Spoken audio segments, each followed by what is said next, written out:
শংকৰে হে গুৰু মোৰ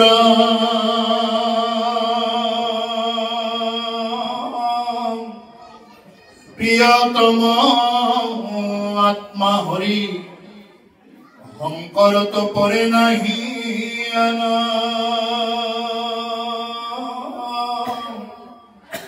ও ইহকালে পৰকালে শংকৰে হে গুৰু মোৰ শংকৰক স্মৰি যাওক প্ৰাণ ৰাম শংকৰক স্মৰি যাওক প্ৰাণ কৃষ্ণ হে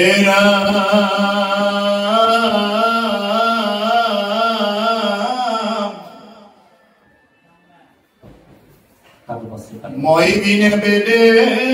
কিছু আননে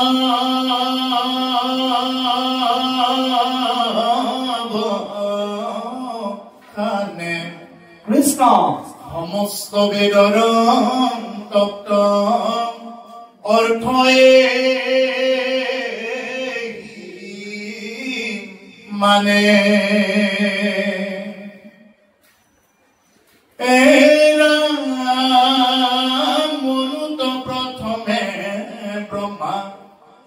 কহিলা হৰি পাছে জানিলন্ত বেদ হবে ঋষি ৰাম তাক পাছে পাইলে খুৰা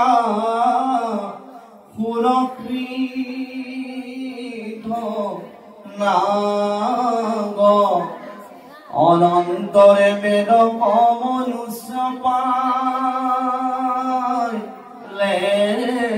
লাগ যার যেন মতি করৈ বেদ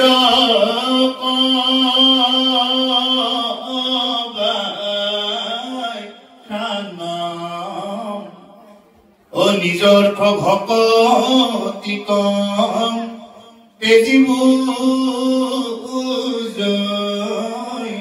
আনা রাম কেহু বোলে বেদে কই অযজ্ঞ ব্ৰত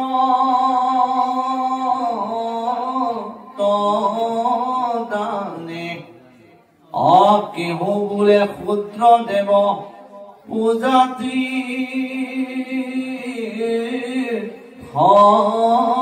স্নানে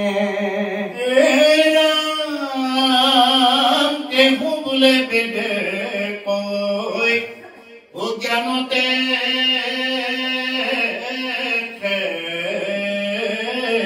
গতি ও গুণৰ ইচ্ছাই বুজে মতি কৃষ্ণ বাপ বান্ধৱ ভাই মাতৃ সমস্ত জনা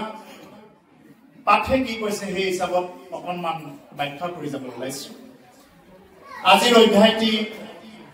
ভগৱন্ত কৃষ্ণদেৱে উদ্ধৱৰ আগত কিছুমান বিশেষ কথা কৈ যাব ওলাইছে যে ভগৱন্ত পুৰুষে ইমান দিনে তেওঁ লীলা খেলা কৰিলে লীলা খেলা কৰি তেওঁ এতিয়া যাব ওলাইছে আৰু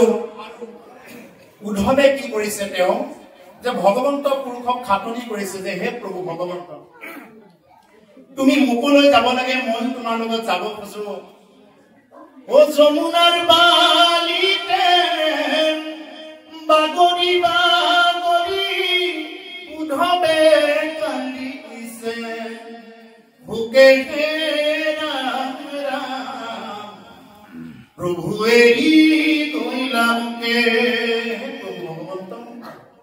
যে তুমি আজি যাব ওলাইছা প্ৰভু ইমান দিনে তুমি এৰা জোঠা খাই মই ইমান দিন থাকিলো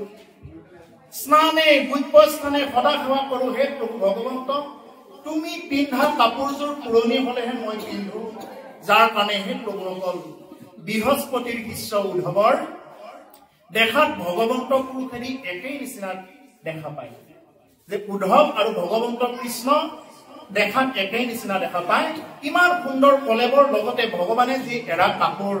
বস্ত্ৰ তেওঁ এৰি থোৱা খাদ্যখিনিয়ে কি কৰিছিলে উদ্ধৱে গ্ৰহণ কৰিছিলে গতিকে সেই হন উদ্ধৱে কি কৰিছে যাবৰ সময়ত ভগৱন্ত পুৰুষক কৈছে হে প্ৰভু তুমি মোক লৈ যোৱা আৰু আমাৰ নিচিনা হলে কি কলো হয় আমাৰ তাকিবাব জনাই কৈ থৈ গৈছে আমি এতিয়া কি কৰো জীয়াই থকা দিনকেইটাত আমি ভগৱানক আমি সাক্ষাৎ নাপালেও আমি বিভিন্ন প্ৰকাৰৰ যাগ যজ্ঞ পূজা পাতল পাতি ধনম দেহি পুত্ৰম দেহি মনোৰমা ভাজ্যাং দেহি বিদ্যাং দেহি বুলি কি কৰো কেৱল দি আৰু দি বুলি ঈশ্বৰক পুজি থাকো কিন্তু উদ্ধৱে কি কৰিছে যে হে প্ৰভু ভগৱন্ত তুমিতো যাবাগৈ প্ৰভু মই বুজিলো আজি গতিকে তুমি মোক কি কৰি থৈ যোৱা যে তুমি মোকো লৈ যোৱা মই তোমাৰ লগত যাব প্ৰভুসকল এই কথাখিনি আপোনালোক সকলোৱে জানে তথাপি আমি অকণমান ব্যাখ্যাটো কৰিলো এতিয়া এই কথাখিনি কৈ থাকি দেখি ইয়াৰ আগত আমাৰ ভাগৱতৰ ৰসহিন্দু ৰস দিব পৰা সমগ্ৰ অসমত তাঁতী বাপজনে খুব সুন্দৰকৈ ক'লে আমিনো কি কম তথাপি এতিয়া কৈছে যে মায়াময় বেদ ধৰ্ম সভাকো উপেক্ষি কেৱলে আমাতো মাত্ৰ লৈবেক হৰণ কেৱল শৰণ লোৱা সশৰীৰত ৰমণ কৰা ন শব্দে আনন্দ আমাৰ এইটো হল সশৰীৰ এই শৰীৰটো যেতিয়ালৈকে ৰাম নামত ৰমণ কৰা নহয় তেতিয়ালৈকে এইটো সশৰীৰ হৈ থাকে গতিকে শৰণ লোৱাটো আমাৰ তাঁতিবাব জনাই কৈ থৈ গৈছে বুঢ়া বয়সত শৰণ ললে নহয় শৰণ কেতিয়া ল'ব লাগিব কৰিও কুমাৰ কালে ভাগৱত ধৰ্ম কুমাৰ কালৰ পৰাই ভাগৱত ধৰ্ম ল'ব লাগে যেনেদৰে আজি ইয়াতে কিছুমান ফুল পা অৰ্পণ কৰে বা কিছুমান তামোল পাণ দিয়ে গুৱা পাণ দিয়ে এই গুৱা পাণ যদি লেৰেলি যোৱা হয় শুকাই যোৱা পচি যোৱা যদি পাণ পাত দিয়ে আমাৰ জানো দেখিও ভাল লাগিব ঠিক তেনেকুৱা আমি যদি এদিন বুঢ়া হম এদিন চাকৰিৰ পৰা অৱসৰ ল'ম এদিন দাঁতবিলাক ফুলক ফুলক হ'ব সেইদিনা মই শৰণ লৈ থৈ দিম এনেকুৱা বস্তু নহয় বাপ আপুনি শৰণ লৈছেনে মই লৈ থোৱা আছে বহুত আগতে এই লৈ থৈ দিছে কিন্তু শৰণ লৈ থৈ দিয়া বস্তু নহয় শৰণ লৈ কি কৰিব লাগিব চৰৈ গতি একদম গতি কৰিব লাগিব কেনেকে উদ্ধৱে যেনেকুৱাকে কি কৰিছে যে একদম সাগৰৰ তীৰৰ পৰা দ্বাৰকা একদম সাগৰৰ মানে এটা নিম্ন স্থান একেই আৰু তাৰ পৰা উচ্চ স্থানত যাব দিছে ক'ত যাব দিছে বদৰিকা আশ্ৰমত যাব দিছে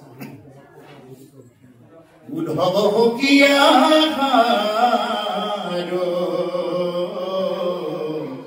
হে বান্ধৱ হকি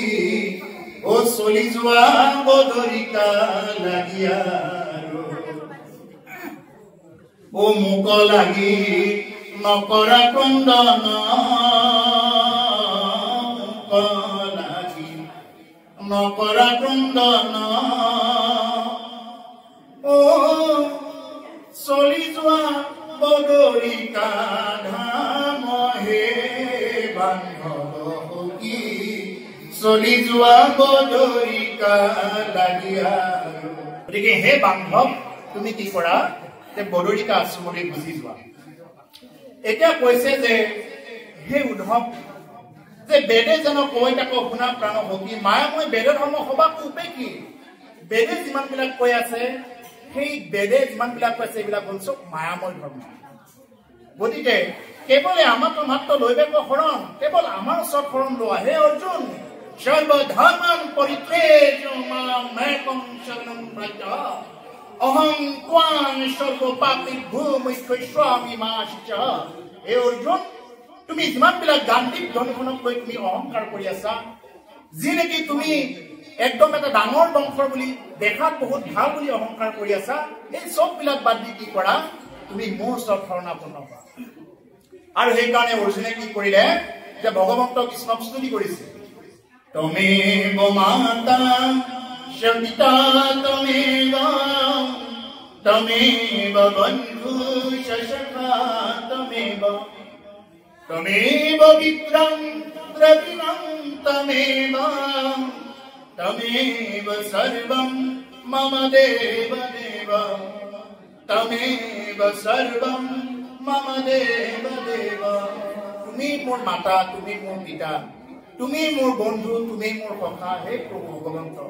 এইবুলি অৰ্জুনে কি কৰিছিলে ভগৱন্ত কৃষ্ণৰ ওচৰত শৰণ লৈছিলে আৰু আমি কি কৰিব লাগে যে ভগৱন্ত পুৰুষৰ শ্ৰীচৰণত আমি কেনেদৰে শৰণ ল'ব এটা কলে মই বিনে বেদে কিছু আনো নবখানে সমস্ত বেদৰ তত্ত্ব অৰ্থ মানে হে উদ্ধৱ হে মোৰ পৰম বান্ধৱ মোৰ বাহিৰে বেদে একো কথা নকয় প্ৰভু অকল আপোনালোকে যিমানে কাহিনী সৃষ্টি নকৰক যিমানে বেলেগ প্ৰশ্ন কৰিবলৈ সৃষ্টি নকৰক কিয় তাৰ উত্তৰ এটাই আছে তুমি কৃষ্ণ বোলা মায়া তেমো জিয়ামন্ত বিতাই জীবন কৃষ্ণ বল মন্তই হৰি বল হে মনোভাই তুমি এবাৰ কৃষ্ণ বুলি কোৱা না এবাৰ ৰাম বুলি কোৱা না তোমালোকৰ কাৰণে পশু পক্ষীও ৰাতি পুতি নিশাতে ডাক দিয়ে পশু পক্ষী তাৰা হবে পহৰে পহৰে ডাকে নৰহয়া কেনে তই নৰহয়া কেনে তই বিদায় জীবন কৃষ্ণ মন্তই হৰি বল তোমালোকৰ কাৰণে পশু পক্ষী বিলাকেও কি কৰিছে পহৰে পহৰে ডাকি আছে কুকুৰাটোৱে ডাক দিছে পোহৰ হ'ব নাপাওঁতে কুকুৰাটোৱে ডাক দিছে কি বুলি ডাক দিছে যে হে নৰ উঠা কক কক কৰি দিছে আৰু আমাৰ বিলাকে কি কৰে কুকুৰাটো ডাক দি থাকোঁতে বোলে কওঁ আমাক টোপনি মাৰিব নিদিয়ে যা পাৰ্টিকে খাম যা ইয়াক গলটো টিপা মাৰি ধৰি দিম হয় না আমাৰ দৰং ওদালগুৰি ভাষাত কৈছো আৰু টিপা মাৰি দিম বুলি ক'লে আমাৰ কৈছে মানে গলটো মুটুকা মাৰি দিয়া বুলি গতিকে তেনেকুৱা যে পহৰে পহৰে বিভিন্ন প্ৰকাৰৰ ফেঁচা বা শিয়াল আদিয়ে কি কৰে আমি ৰাতি 4টা পহৰ দিনত 4টা পহৰ পাওঁ অষ্ট প্ৰহৰ এই ৰাতিৰ 4টা পহৰত কি কৰি ৰাখে তেওঁলোকে ডাক দি থাকে তেওঁলোকে ডাক দিয়াৰ পিছত যদি এবাৰ যদি কোনোবা এজন ভকতে উঠি যদি কৃষ্ণ বুলি যদি জাগি গ'ল যদি পুৱতি নিশাই যদি কৃষ্ণ হে প্ৰভু বুলি ব্ৰহ্ম মুহূৰ্তত জাগি গ'ল কুকুৰাজনীৰ জীৱন ইমানতে সাৰ্থক ফেঁচাটোৰ জনম ইমানতে সাৰ্থক হৈ যদি ফেঁচাটোৱে যদি উৰুলি দিয়াৰ সময়ত যদি কোনোবা এজন ভকতে উঠি কৃষ্ণ বুলি যদি ক'ব পাৰে সেইকাৰণে কি কৈছে ও নৰহয়া কেনে তই বিতাইলি জীবন কৃষ্ণ বল মন্তই হৰি বল গতিকে সেই প্ৰভুসকল ইয়াতে এটাই কৈছে ভগৱন্ত পুৰুষ উদ্ধৱৰ আগত কৈছে যে হে উদ্ধৱ মই কিনে বেদে কিছু আনো নবখানে মোৰ বাহিৰে কি নকৰে বেদে আন কথা একোৱে নকয় সমস্ত বেদৰ তত্ত্ব অৰ্থ এহি মানে তুমি যিমানেই বেদ বেদাংগ অধ্যয়ন নকৰা কিয় সমস্ত বেদৰ তত্ত্বৰ অৰ্থটোৱে হ'ল এইটো যে কেৱল মোৰেই কথা ক'ব মোৰেই জপ ক'ব আৰু তেওঁৰ জপ গুণৰ বাহিৰে প্ৰভুসকল একো নাই আমি যে এইবিলাক কৰি আছো এতিয়া কিহৰ কাৰণে কৰি আছো তেওঁৰ নাম ল'বই লাগিব তেওঁৰ নাম নোলোৱাকৈ কোনো ধৰণৰ ভকতি সাধন নহয় মই সহজভাৱে বুজি পাবৰ কাৰণে এটা কথা কৈছো প্ৰভুসকল আমাৰ ইয়াৰ পৰা কেইটামানে আগত চন্দ্ৰযান এখন পঠাই দিলে এই চন্দ্ৰলৈ পঠাই দিওঁতে কি কৰিব লগা হ'ল কোটি কোটি টকা খৰচ কৰিব লগা হ'ল চন্দ্ৰলৈ পঠাই দিলে কিন্তু আমাৰ যিসকলৰ ভিতৰত আত্মা এটা বহি আছে ভিতৰত এই আত্মাটো যাবৰ কাৰণে কি কৰিব লাগিব তাৰ নাম ধন লাগিব এই আমাৰ যিটো এতিয়া ইয়াতে এই যিটো হাতেৰে গনা এই টকাটো এই টকাৰে চন্দ্ৰলৈহে পঠাব পাৰিলে কিবা কৰি কিন্তু বৈকুণ্ঠত যাব লাগিলে কি কৰিব লাগিব তেওঁৰ নাম ধন লাগিব এয়া নধন নলাগয় নবধন বিনা জয় ৰঘুৰানন্দন ভীৰা গব জয় ৰামে জয় ৰঘুৰানন্দন লাগিব গতিকে কিমান ধন লাগিব প্ৰভুসকল কোটি কোটি নাম জপ কৰিব লাগিব এজনে ইমান কোটি নাম ল'ব লাগিব সিমান কোটি নাম লৈ তেওঁ কি হৈ থাকিব লাগিব নামী হৈ থাকিব লাগিব গতিকে সেইকাৰণে প্ৰভুসকল যে আমাৰ ইয়াৰ পৰা কি আছে যে ভূৱ জন তপ মহ সত্যলোক পাৰ হৈ যাব লাগিব ইমান কেইটা স্তৰ পাৰ হৈ গৈ কি পাব বৈকুণ্ঠ ধাম পাব গতিকে সেইকাৰণে বৈকুণ্ঠত যাবলৈ যাৰ যাৰ ইচ্ছা আছে তেওঁলোকে কি কৰিব লাগিব নামৰ নৌকা ল'ব এই বৈকুণ্ঠত যাবলৈ মজাৰ ইচ্ছা আছে নামৰে নৌকাতে উঠাৰি শ্ৰী গুৰু শংকৰ গুৰুনাৰ সাগৰ নামৰ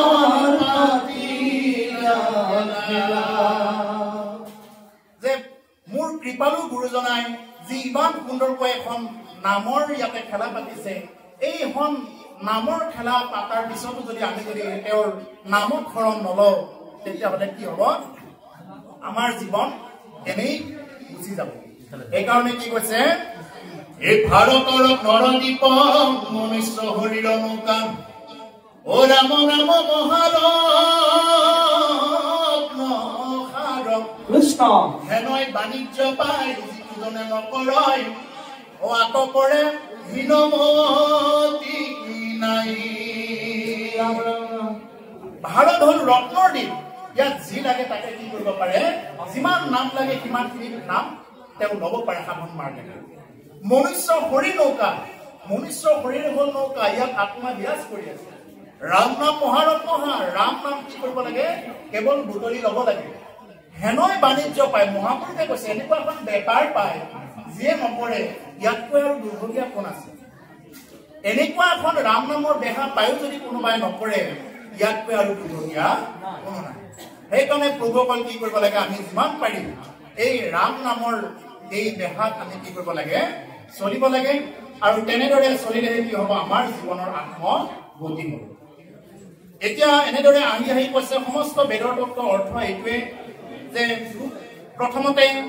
মনুত প্ৰথমে ব্ৰহ্মা কইলা হৰিকি ব্ৰহ্মাই প্ৰথমে মনুক ক'লে তাৰপিছতে সপ্তঋষিয়ে জানিলে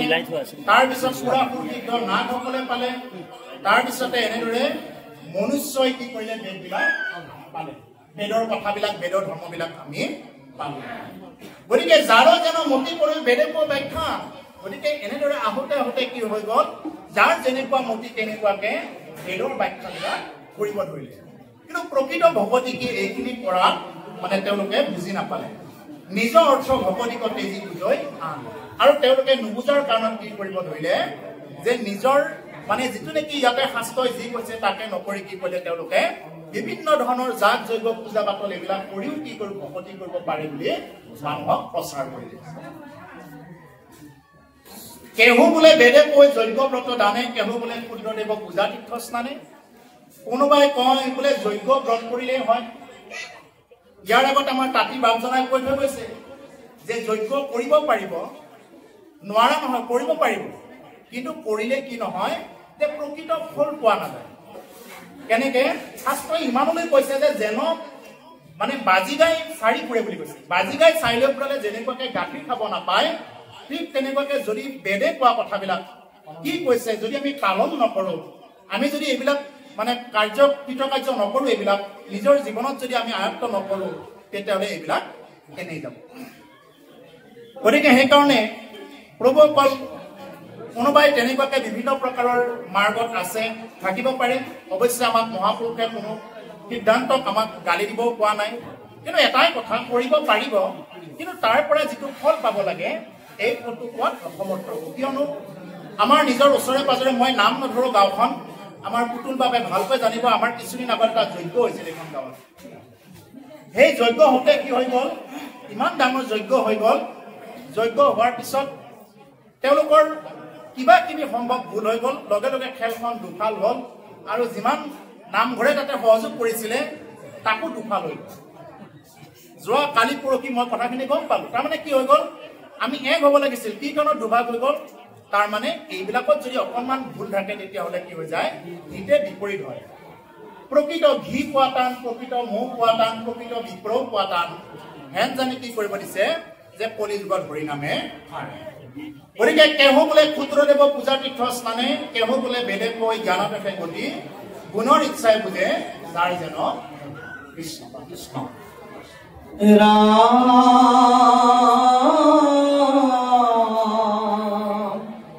কতু অন্নমতি শাস্ত্ৰ নকৰে বিচাৰ, কৰৈ কুল ধৰ্ম পূৰ্ব পুৰুষ আচাৰ, তাকো এৰি লৈ কতু পাখণ্ড মতি, যাই মোক নপায় ধময়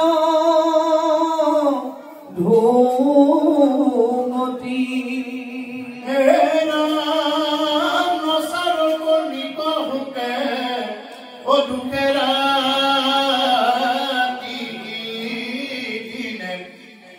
জ্ঞানতো নাহি কৈ গতি, ভকতি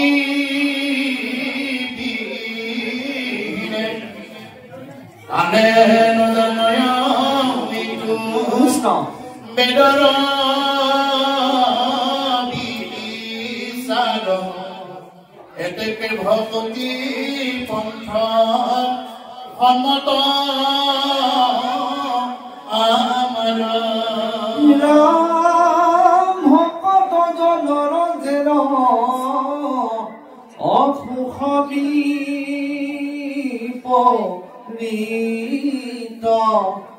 স্বপ্ন তুলে দেখ জ্ঞানী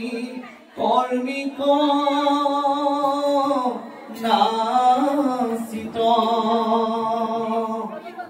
পায়া মোক মনত তুষয়া হৰিষ, ভকতৰ সখী সুখময়দ সুদিশ। এতিয়া কলে যে কতো মন্দমতী শাস্ত্ৰ নকৰে বিচাৰ। এনেকুৱা কিছুমান মন্দমতী লোক আছে যিয়ে নেকি কি নকৰে, শাস্ত্ৰৰ বিচাৰ নকৰে। শাস্ত্ৰই কি কৈছে কওক, আজি তাতিবা আহি কি কলে কওক, কিনো জানে এই যে এওঁতে ব্যাখ্যা কৰিছে কিনো জানে, এনেকুৱা কোৱা মানুহ বহুত আছে। তেনেকুৱা বিলাকক কৈছে যে কতো মন্দমতী শাস্ত্ৰ নকৰে বিচাৰ, এৰুই কুল ধৰ্ম পূৰ্ব পুৰুষ আচাৰ। আমি আটা পিতা 14 পুৰুষৰ দিনৰ পৰা আমি এনেদৰে কৰি আহিছো, আজি কলেই হবনে? আমি কলেই মানি লমনে? আমাৰ আটা পিতা বহুত কল এনেদৰে কৰি কৰি আমি কেতিয়াও বাদ নিদিওঁ। তাকো এৰি লৈ কতো পাখণ্ডৰ মতি, যাই মোক নপায় অধম অধগতি। আৰু কিছুমানে কি কৰে যে এনেকুৱা পাখণ্ড মতি থাকে যে যাই মোক নপায় অধম অধগতি। গতিকে কি কৰে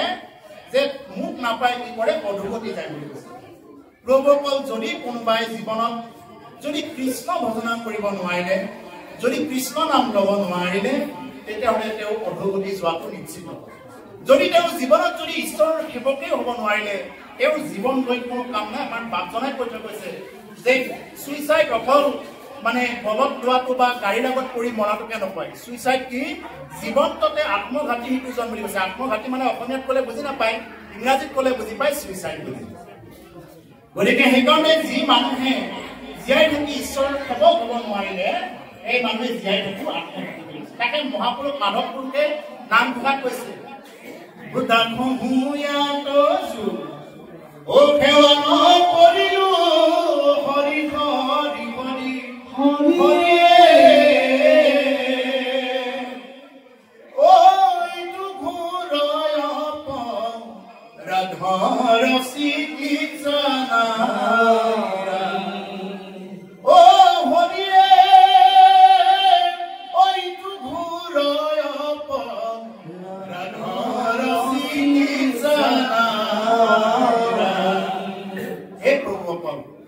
জীৱনত সমস্ত বেমাৰৰ চিকিৎসা আছে। কাহ হলে চিকিৎসা আছে, জ্বৰ হলে চিকিৎসা আছে,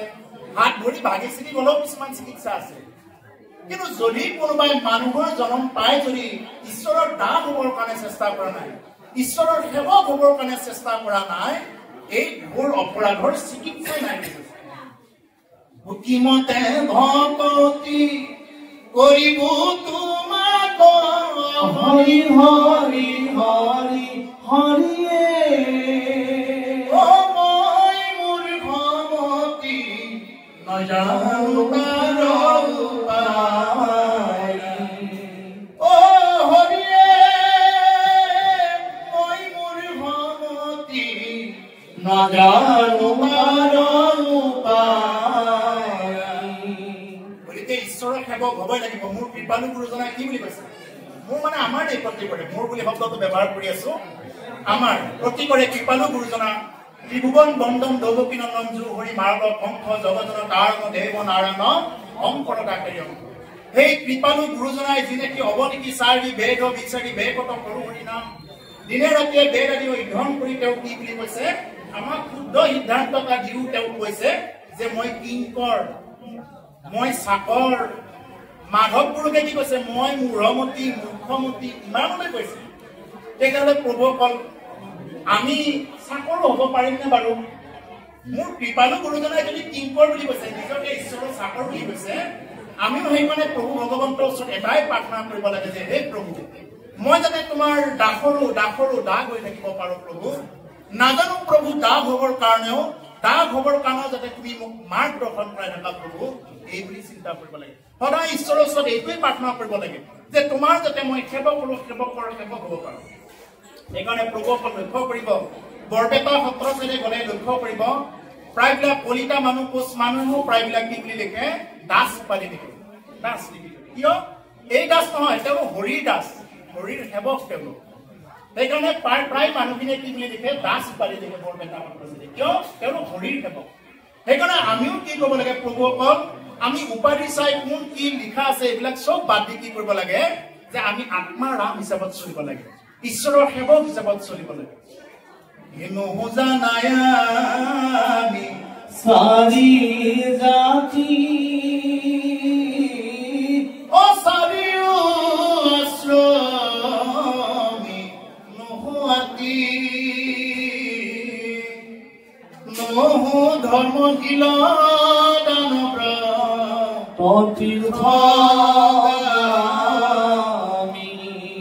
কিন্তু পূৰ্ণানন্দ সমুদ্ৰ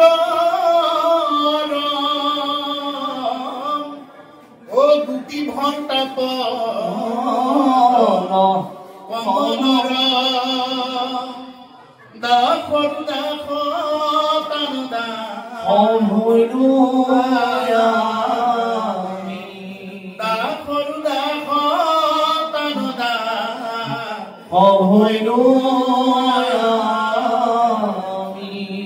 আমি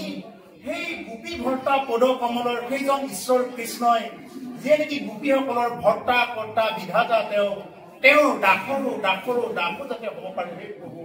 আমিতো ডাইৰেক্ট দাস হ'বৰ কাৰণে আমি ইমানো উপযুক্ত হোৱা নাই। সেইকাৰণে ঈশ্বৰৰ ওচৰত এইটোকে প্ৰাৰ্থনা কৰিব লাগে। আমাৰ এতিয়া বহুতে প্ৰশ্ন কৰে যে এই যে আমি যে ভাগৱত পাঠ হ'লে কিছুমান চাকি দিওঁ বা বিভিন্ন প্ৰকাৰৰ নৈবদ্য দিওঁ, এনেকুৱা আমি বিভিন্ন প্ৰকাৰৰ মা মোক এনেকুৱাকৈ দি দিওঁ। কিহৰ কাৰণে? যে বহুতে কিবা বিচাৰি দিয়ে ঈশ্বৰৰ ওচৰত। ঈশ্বৰৰ ওচৰত তেনেকুৱা বিচাৰিলেও একো সকাম ভকতিতে কৰি যাব। যিমান ভাগৱত পাঠ পাতি বিচাৰিলেও সকাম ভকতিতে কৰি যাব। গতিকে সেইকাৰণে ঈশ্বৰৰ ওচৰত আমি কি কৰিব লাগে? যে হে প্ৰভু, তোমাৰ যাতে সেৱক হৈ থাকিব পাৰো, তাৰ কাৰণে আমি ঈশ্বৰৰ ওচৰত সদায় প্ৰাৰ্থনা কৰি যাব লাগে। এতিয়া প্ৰভুসকল কৈছে যে নচাৰৈ কৰ্মিক হকে দুখে ৰাতি দিনে জ্ঞানতো নাই কৈগতি ভকতি বিহীনে। যদি ভকতি নকৰে তেওঁ যিমান জ্ঞানেই হওক, যিমানেই যি নকৰক কিয়, ভকতি যদি নহয় তেওঁৰ জীৱনত একোৱেই হোৱা নাই। এতিয়া ভকতিটো কি বস্তু? ভকতি কেনেকে কৰিব? এতিয়া ভকতি কৰিব লাগিলে আকৌ আমাক নাম ঘোষাত এটা স্পষ্ট সিদ্ধান্ত দিছে। কি দিছে? এই সমস্ত ভূততে বিষ্ণু বুদ্ধি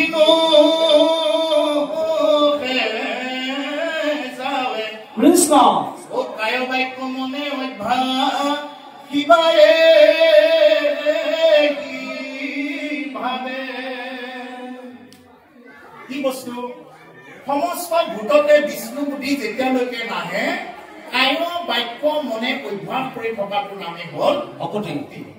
ভক্তি বেলেগ একো বস্তু নহয় বুলি আমি এতিয়া যে আহিছো ইয়াত আহিলে যে আমাৰ একদম ভক্তি হয় বহুত কিবা হ'ব যদি তেওঁ ভাবু হৈ শুনিব নোৱাৰিলে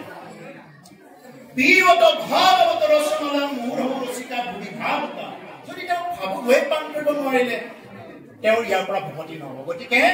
এনেকে ভক্তি হ'ব লাগিলে কি কৰিব লাগিব আমি সাধু সংগ অনুসৰণ শ্ৰৱণ কীৰ্তন কৰা পৰিসৰা পাখণ্ড আচাৰবিলাক ত্যাগ কৰি সাধু সংগত আহি আমি অন্য জীৱৰ প্ৰতি যেতিয়ালৈকে বিষ্ণু বুদ্ধি নেদেখো তেতিয়ালৈকে ভক্তি নহয় যেতিয়ালৈকে আমি হাঁহটো মুটুকা মাৰি মাৰাৰ কাৰণে চেষ্টা কৰোঁ ব্ৰইলাৰটো মাছ কাছ এইবিলাক যেতিয়ালৈকে আমি খোৱাৰ চেষ্টা কৰি থাকিম তেতিয়ালৈকে ভক্তি দিশত সম্পূৰ্ণ আগুৱাব নোৱাৰিব কিয় নোৱাৰিব কাৰণ সমস্ত ভূততে মই আছো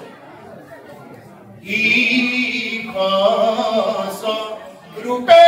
হৰি সবঘতে বৈঠ জয়সন গগন বিআতি নাৰায়ণ কাগে ভক্তি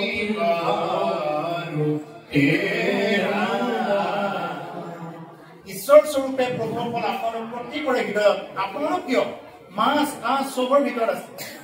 কিন্তু দুৰ্ভাগ্যৰ কথা মানুহে কি কৰে এইবিলাকক মাৰিবৰ কাৰণে আজি মাছ যিমান আছে ফান তাতকৈ বেছি ওলাইছে ইমান ফান ওলাইছে মহাপুৰুষে আক্ষেপ কৰি কৈছে কীৰ্তনত যে মীন মৃগ ভকত অকাৰণেই বৈৰী বুলি কয় যে মাছে কোনোদিন কাৰো ভাতৰ কাঢ়ি নাখায় কিন্তু মাছ এনেই বৈৰী এনেই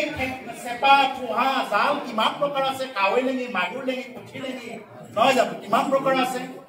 বৰষুণ দিবই নোৱাৰে ৰাতি ৩টা বজাতে উঠি জানমুখ ৰখিবৰ কাৰণে যায় ইয়াত দুৰ্ভাগ্য কি হ'ব পাৰে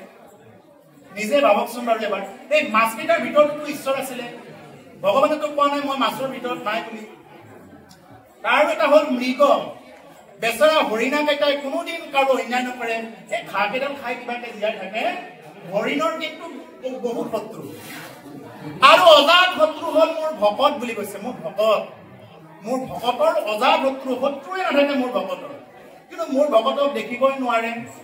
মোৰ ভকতে পুথি শুনিব আহিলেও বোলে এওঁলোকে পিছে পিছে সমালোচনা কৰে এওঁলোক গোটেই একেবাৰে বৈকুণ্ঠলৈ যাত্ৰা কৰিলে এওঁলোকে স্বৰ্গ বুলিয়ে কয় বৈকুণ্ঠ মুখত নাহে বাৰু তেওঁলোকৰ স্বৰ্গ বুলিয়ে কয় কাৰণ তেওঁলোকক হাঁহ পাৰ বলি দি স্বৰ্গই বিচাৰি থাকে গতিকে তেওঁলোকে কি বুলি কয় বোলে এওঁলোক স্বৰ্গৰ ৰাস্তাডাল মানে জখলাডাল একদম মানে বগাই আছে আৰু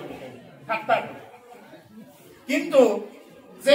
সেইকাৰণে কৈছে যে মহাপুৰুষে মীন মৃগ ভকত অকাৰণেই বৈৰী কোনো কাৰণ নোহোৱাকৈ মানুহে এনেই শত্ৰুতা আচৰণ কৰে গতিকে যদি কেতিয়াবা কোনোবা অজাত শত্ৰু ভকতক যদি কোনোবাই বিনা কাৰণটো জোকাই লয় বা কোনোবা এজন ভকতক যদি তেনেকুৱাকৈ নিন্দা কৰিব যায় যাৰ মনত সংশয় আছে অম্বৰীষৰ উপাখ্যান চাই ল'ব পাৰে ভাগৱততে আছে যে অম্বৰীষ ৰজাৰ উপাখ্যান চাই ল'ব পাৰে যে ভকতক দূৰ কৰিলে কি হ'ব পাৰে গতিকে আজি আৰু সময় বহুত নাই পূৰ্বফল আপোনালোকে মোক সিগনেল এটা দি দিব যে আধা ঘণ্টাৰ কাৰণে সময় দিছিলে দাঁতি বাপে গতিকে তেওঁৰ কৃপা দেখা আছো এইখিনি আপোনালোকে এবাৰ কৈ দিব মই বন্ধ কৰি দিম ইমানতে গতিকে প্ৰভুসকল যে ইয়াতে কৈছে যে আনে নজানো এইটো বেদৰ বিচাৰ এতেকে ভকতি পন্থ কৰ্মটো আমাৰ গতিকে হে উদ্ধৱ মই ভকতিৰ পন্থটোকে মই সন্মতি হিচাপত দিছো মই তোমাক এইটোৱে সন্মতি দিছো যে তুমি ভকতিৰ পন্থ কি কৰা তুমি পালন কৰা ভকত জনৰ যেন সুখ বিপৰী স্বপ্নটো নেদেখৈ জ্ঞানী কৰ্মী কত আছিল ভকতজনৰ কেৱল সুখেই সুখ প্ৰভুসকল ইমান সুখত থাকে তেওঁ দিনে ৰাতিয়ে উঠাই বহাই খোৱা খুৱাই প্ৰতিটো সময়ত তেওঁ সুখতেই থাকে তাৰপিছত ক'লে স্বপ্নটো নেদেখৈ জ্ঞানী কৰ্মী কত আছিল কৰ্মী আৰু জ্ঞানী যিসকল আছে জ্ঞানী কৰ্মী তেওঁলোকে কি নকৰে যে তেওঁলোকে সপোনতো মানে এই সুখৰ কথা ভাবিবই নোৱাৰে আমি কি সুখত আছো ইয়াতে এই যে আজি ইয়াতে বৰজলা ফিল্ডৰ ওচৰৰ যি নামঘৰ ভাগত আমি ইয়াতে আছো ভকতে কি সুখ লৈ আছো এইখিনি বুকু ফালি দেখুৱালেও আপুনি যুক্তি দি তেওঁলোকৰ লগত শেষ কৰি বুকুখন ফালি দেখুৱাই দিয়ক তেওঁলোকৰ যুক্তি দিয়া শেষ হৈ নাযাব যুক্তি দি দি তেওঁলোকক বুকুখন ফালি দেখুৱাই দিলেও আপুনি মূৰটো পাকাত মাৰি দেখুৱালেও শেষ নহ'ব গতিকে সেইকাৰণে এনেকুৱা আছে কিছুমান মানুহ গতিকে যাৰ কাৰণে কি কৰিছে যে আমাক ইয়াতে এটাই কৈছে যে ভকতৰ জেনৰ সুখ বিপৰীত স্বপ্নটো নেদেখুৱাই জ্ঞানী কৰ্মী কদাচিত মানে কেতিয়াও জ্ঞানী আৰু কৰ্মী যিসকলে নিজকে জ্ঞানী বুলি ভাবে যিসকলে নিজকে কৰ্মী দেখুৱায় বোলে মই কৰ্মৰ মাজত ধ্যান ধাৰণা সমাধি এনেকুৱাকে দিন যাওঁ বিভিন্ন প্ৰকাৰৰ চক্ৰৰ কথাবিলাক যিবিলাকে আলোচনা কৰি ফুৰে তেওঁলোকে এইবিলাকৰ কি সুখ এই সুখটো তেওঁলোকে বুজিয়ে নাপায় পায়া মোক মনত সন্তোষ কৰি ভকতৰ সখী সুখময় দশদিক গতিকে ভকতৰ চাৰিওফালে সুখেই সুখ চাৰিফালে কিয় 10 ফালে সুখ বুলি কৈছে যে পূব পশ্চিম উত্তৰ দক্ষিণ কোণা কোণিকে আৰু উধে অৰ্ধে কি বোলে দশদিকে কি বুলি কয় সুখেই সুখ বুলি কৈছে ভকতৰ যিফালে চাই সেইফালে সুখ কৃষ্ণ